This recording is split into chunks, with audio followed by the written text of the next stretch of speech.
morning, guys. Welcome back to my channel. I'm Trent, and this is FC, and we're back with another episode.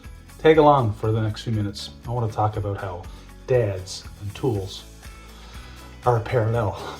Watch and see.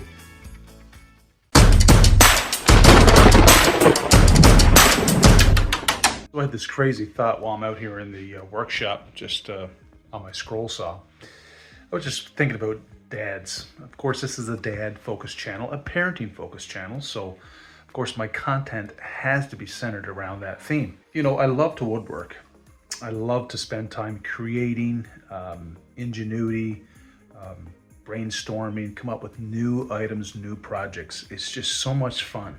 One thing about woodworking is this. You can't always use the same tool for the same job.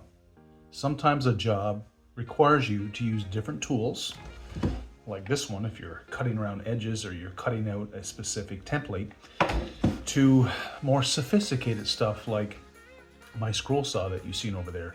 It's more delicate, the radius turn on it is quicker, and so you use it in different contexts. It's same thing with parenting, same thing with situations and there's certain contexts of the situations we deal with as parents. For instance, guys, this is my brad nailer or nail gun, whatever you want to call it. I use this for small projects that I want to fasten together. I put it along the edge and I make sure this here point is lined up within the thickness of my wood, and I pop a brad nail in there. And the brad nailer is great for a quick fastening. If you have glue and a brad nail to bond a product, it's also good for hiding the nails so you don't see it on the product once it's done. Of course, we all know what these are. Knows, that's my Newfoundlandese coming out. We all know what these are. These are protective lenses. And you put these on when you're operating various tools, power tools, to protect your eyes. It's an application that prevents injury. Here I have a mouse sander. It's a little Black & Decker mouse sander, a palm sander, and here we have an orbital sander. This one operates at higher RPMs and is very good for doing a project really fast and getting down to the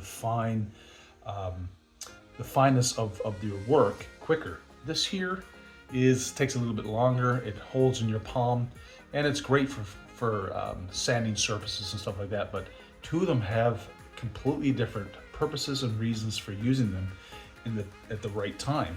And so you kind of feel that out as you go along as to what you need, what grit and size of sandpaper you need to tackle your job and to do it right. And next we have these two beauties, which I cannot do any woodworking without. And this is a speed square or a rafter square. And then we have this 90-degree square. This is great for lining up on the edge of your wood, putting it down and drawing a line. This is, of course, so many different options for this. You can use this area here to put your pencil in, draw a line down the middle or side of your board. This is your lip, your square here, your 45. Great for making rafters, but also great for little projects if you want a definite and precise measurement.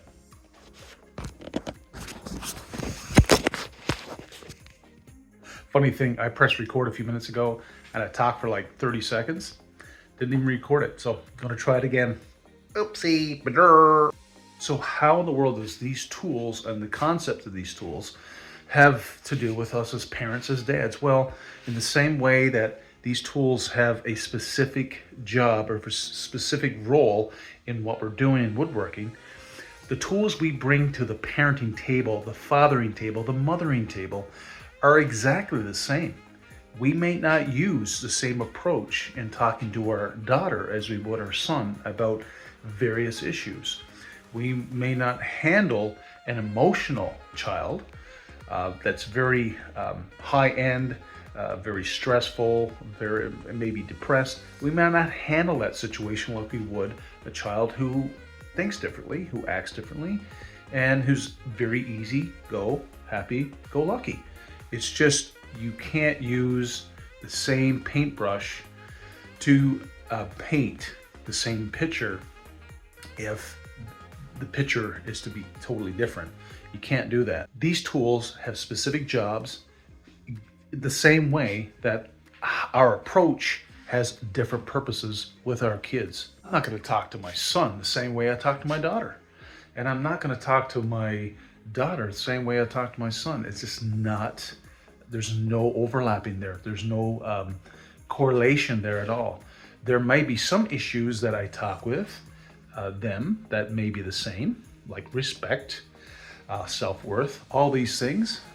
But when it comes to the intricateness of a person, when it comes to who they are, as how they communicate, how they listen, their various differences, that's when I have to put on a different hat. I have to put on, use a different tool, a different approach to make sure I get it done. So it's not as simple as, you know what, cut and paste. Like for instance, this coffee clock that I'm making.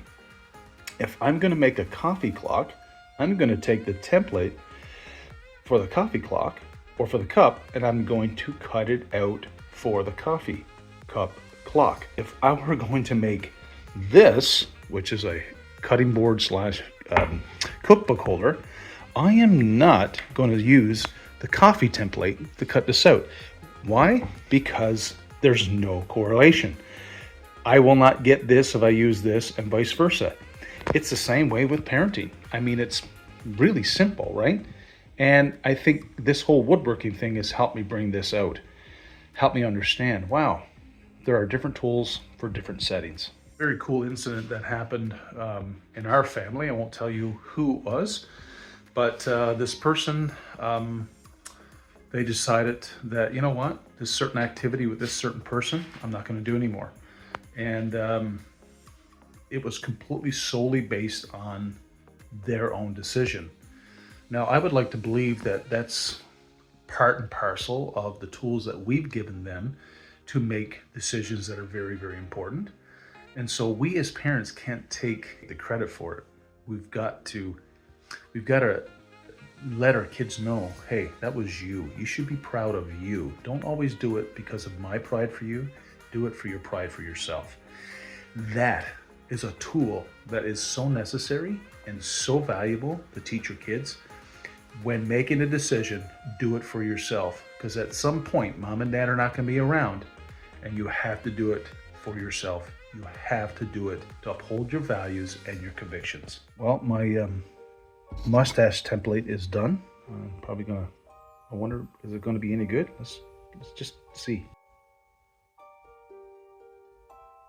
No, it's not going to work. I got to cut it out, and I don't think it's going to fit. I don't think black looks good on me. Anyway, that was stupid.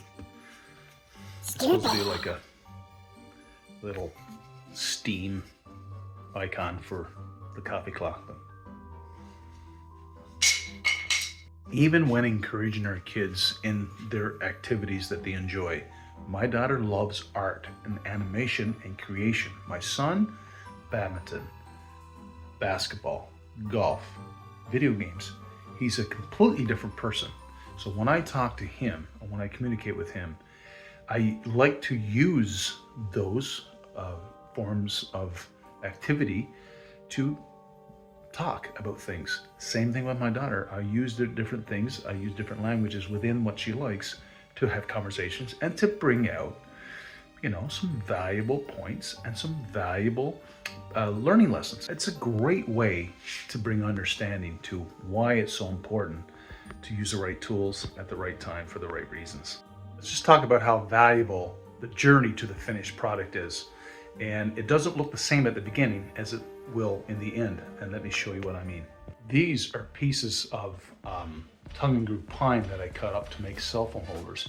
At this particular juncture, it just looks like two little pieces of small pine. And it's not finished. It doesn't look good. It just has no purpose. It's not ready for usage. That's the beginning stage. It's like our methods. Let's start slow at the beginning and we work towards the end product. So let me show you what it looks like in stage two. Stage two, see, we have the product cut and we have a strip of walnut right down the middle of the two pieces of pine glued together, fastened. This has been probably gluing for overnight, and so that's the next stage. Just like in our coaching of our children, there's stages. We don't need to rush through things. We just need to take our time, enjoy the stage we're at and how it fits into the overall picture, and just move on from there, right? So yeah, so this is the next stage. So let me show you the final stage. One eternity later. So when we get to the final stage and we see the finish line is right in front of us when it comes to helping our kids along in life, helping them make good decisions, helping them make the right ones, whether it's picking right friends, right jobs, right school, all those type of things. We get to the end result, and this is the end result of the iPhone stand, or the cell phone stand, right? We have the two pieces glued, a piece of walnut in the middle. We've got mitered edges, and we've got a slot to fit the, which probably I should show you, right? It goes in the, it goes in the end and it stands up. It's the finished product. Now our phone is ready to be used on that stand. One thing I really appreciate about stages of anything you're doing is you have to think through them. You don't rush through them. It's such a delicate process that if you make one small error or one small mistake, you very well may forfeit that project. It's the same with our kids. It's important that they understand that we are taking our time. We're using the right tools, and we're not in a rush. When you're in a rush, it kills. Don't rush. Take your time. Enjoy the process. Think it through. And don't be in a rush. Don't be in a rush. Don't be in a rush. Don't be in a rush. Don't be in a rush. And I'll assure you that at the end, it'll look good. It'll look the way it should. Not according to your standard, but according to what the finished product looks like. It was a quick video today. Thank you for joining me. I appreciate it. And if you're new here to Fatherhood Confessions, here, right down here, like, subscribe, ring that bell. Hey, share the heck out of this video. Share it with your friends. And we'd love to have you as the next member of the FC crew. And those who are faithful to the FC channel, thank you so much. I appreciate you very much. And I hope that this has been of some value to you, and I appreciate you. Okay, so like I always say, stay safe, stay focused. I'll catch you on the flip video. See ya.